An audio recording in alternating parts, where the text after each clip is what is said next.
Welcome to our channel. இன்றைக்கி cook with கோமாளியில் Muthukumar sir அவங்க பண்ண அந்த ராடிஷ் கேக் ரெசிபி தான் பார்க்க போகிறோம். இதே மாதிரி குக் வித் கோமாளியில் இருக்க எல்லா ரெசிபீஸுமே நம்ம சேனலில் இருக்குது, மறக்காமல் செக் பண்ணிவிடுங்க. இந்த கேக் பார்த்தீங்கன்னா செம சாஃப்டாக சூப்பர் டேஸ்ட்டில் இருந்துச்சு. கண்டிப்பாக முள்ளங்கி வச்சு தான் செஞ்சுருக்கீங்க அப்படின்னு நம்பவே மாட்டாங்க.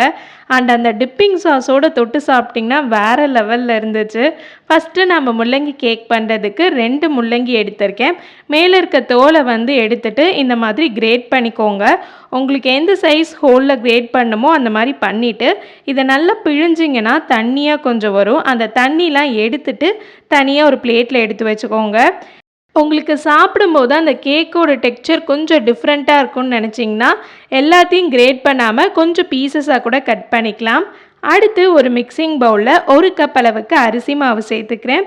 இது கூடவே 1 டேபிள் ஸ்பூன் சர்க்கரை, கொஞ்சமாக உப்பு சேர்த்துக்கோங்க. இப்போ ஒரு 1/4 டேபிள் ஸ்பூன் அளவுக்கு மிளகுத்தூள் சேர்த்துக்கிறேன். இது கூட 2 கப் அளவுக்கு நார்மல் தண்ணி இருக்குல்ல, அதை சேர்த்துட்டு கட்டிலாம் எதுவுமே இல்லாத மாதிரி நல்லா மிக்ஸ் பண்ணி வச்சுக்கோங்க. பாருங்கள், இந்த மாதிரி ரெடி பண்ணி தனியாக வச்சிடலாம். அடுத்து ஒரு பேனில் 1 டேபிள் ஸ்பூன் அளவுக்கு எண்ணெய் சேர்த்துட்டேன். இதில் நம்ம தண்ணியெல்லாம் பிழிஞ்சு வச்சுருக்கோம்ல, அந்த முள்ளங்கி எல்லாத்தையும் சேர்த்துடலாம்.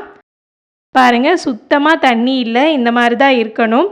இப்போது இதை பேனில் போட்டுட்டு நல்லா ஒரு 2லேருந்து 3 நிமிஷம் சாட்டே பண்ணிக்கோங்க. அப்போ தான் இந்த முள்ளங்கியில் இருக்க அந்த பச்சை ஸ்மெல்லாம் போகும். இப்போது நம்ம அரிசி மாவில் எல்லாத்தையும் கலந்து வச்சுருந்தோம்ல, அதை இதில் சேர்த்துடலாம். நீங்கள் அரிசி மாவு சேர்த்த உடனே கொஞ்சம் கெட்டியாகிற மாதிரி ஆகும். 1 நிமிஷத்துலேயே பார்த்திங்கன்னா இந்த மாதிரி சூப்பராக ரெடி ஆகிடும். இப்போ அடுப்பை ஆஃப் பண்ணிடலாம். அடுத்து இந்த மாதிரி ஒரு பவுல் எடுத்திருக்கேன். இதில் எல்லா சைட்லேயுமே நல்லா எண்ணெயை ஸ்ப்ரெட் பண்ணிக்கோங்க. அப்போ தான் நம்ம கேக்கை டீமோல் பண்ணும்போது ஈஸியாக இருக்கும். இதில் நம்ம பண்ணி வச்சுருக்க அந்த முள்ளங்கி அண்ட் அரிசி மாவு மிக்ஸ் இருக்குல்ல, அதை சேர்த்துடலாம். இப்போ ஒரு ஸ்பூனை தண்ணியில் நனைச்சிட்டு இந்த மாதிரி பின்பக்கமாக வச்சு தேய்ச்சிங்கன்னா நல்லா மேலே ஃப்ளாட் ஆகிடும். இதை கவர் பண்ணுறதுக்கு நார்மல் அலுமினியம் ஃபாயில் இருக்குல்ல, அதை வச்சு கவர் பண்ணிக்கிறேன். இந்த மாதிரி நல்லா கவர் பண்ணிவிட்டு நம்ம இப்போ ஸ்டீம் பண்ண போகிறோம்.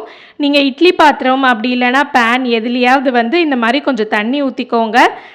தண்ணி லைட்டாக கொதித்த உடனே இந்த மாதிரி ஒரு ஸ்டாண்ட் வச்சுட்டு அதுக்கு மேலே நம்மளுடைய கேக் வச்சுட்டேன். இது கிட்டத்தட்ட 30 நிமிஷமாவது நல்லா ஸ்டீம் ஆகணும். இப்போ ஒரு 30 நிமிஷம் ஆயிடுச்சு. பாருங்கள், நம்மளோட கேக் பர்ஃபெக்டாக ரெடியாக இருக்குது.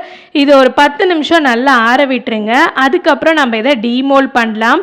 இப்போயுமே பார்த்தீங்கன்னா லைட்டாக சூடாக தான் இருக்குது. ஸோ நல்லா ஆறுனதுக்கப்புறம் நீங்கள் இந்த மாதிரி பீசஸாக கட் பண்ணிக்கோங்க. பாருங்கள், எவ்வளோ பர்ஃபெக்டாக சூப்பர் சாஃப்டாக நம்ம கேக் ரெடியாக இருக்குன்னுட்டு. இதே மாதிரி எல்லா பீசஸையும் கட் பண்ணிடலாம். இப்போ ஒரு பேனில் ஒரு 1/2 டேபிள் ஸ்பூன் அளவுக்கு எண்ணெய் சேர்த்துக்கோங்க. இதில் நம்மளுடைய கட் பண்ணி வச்சுருக்கோம்ல கேக், அதை எல்லாத்தையும் வச்சு நல்லா 2 சைடுமே டோஸ்ட் பண்ணி எடுத்துக்கலாம். உங்களுக்கு நல்லா அந்த கோல்டன் கலர் வரணும், அந்த அளவுக்கு டோஸ்ட் பண்ணிக்கோங்க.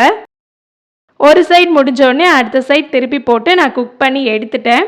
அடுத்து அந்த டிப்பிங் சாஸ் பண்ணுறதுக்கு ஒரு சின்ன பவுலில் ஒரு 3 டேபிள் ஸ்பூன் அளவுக்கு தண்ணி சேர்த்துக்கோங்க. அடுத்து இதில் 1 டேபிள் ஸ்பூன் அளவுக்கு சோயா சாஸ் எடுத்திருக்கேன். அதையும் இந்த தண்ணியோடு சேர்த்துடலாம். இப்போ 1 டேபிள் ஸ்பூன் அளவுக்கு சர்க்கரை சேர்த்துக்கோங்க. அடுத்து 1 டேபிள் ஸ்பூன் அளவுக்கு தேன் சேர்த்துக்கிறேன். இப்போ இது கூடவே நான் கொஞ்சமாக சில்லி ஃப்ளேக்ஸ் இருக்குல்ல, அது சேர்த்துட்டேன். ஒரு 1/4 டேபிள் ஸ்பூன் அளவுக்கு நல்லா கட் பண்ணி வச்சுருக்க பூண்டு சேர்த்துக்கலாம். கடைசியாக கொஞ்சமாக அந்த வெள்ளை எள்ளு இருக்குல்ல, அதை தூவிட்டு நல்லா மிக்ஸ் பண்ணிட்டிங்கன்னா உங்கள் டிப்பிங் சாஸ் ரெடி ஆகிடுச்சு. இப்போ நான் பேனில் கொஞ்சமாக எண்ணெய் சேர்த்துக்கிறேன். 1 டேபிள் ஸ்பூன் அளவுக்கு கட் பண்ண வெங்காயம், கொஞ்சமாக பூண்டு சேர்த்துட்டு லைட்டாக ஒரு 2 நிமிஷம் சாட்டே பண்ணிக்கோங்க. வேணும்னா சில்லி ஃப்ளேக்ஸ் சேர்த்துக்கோங்க.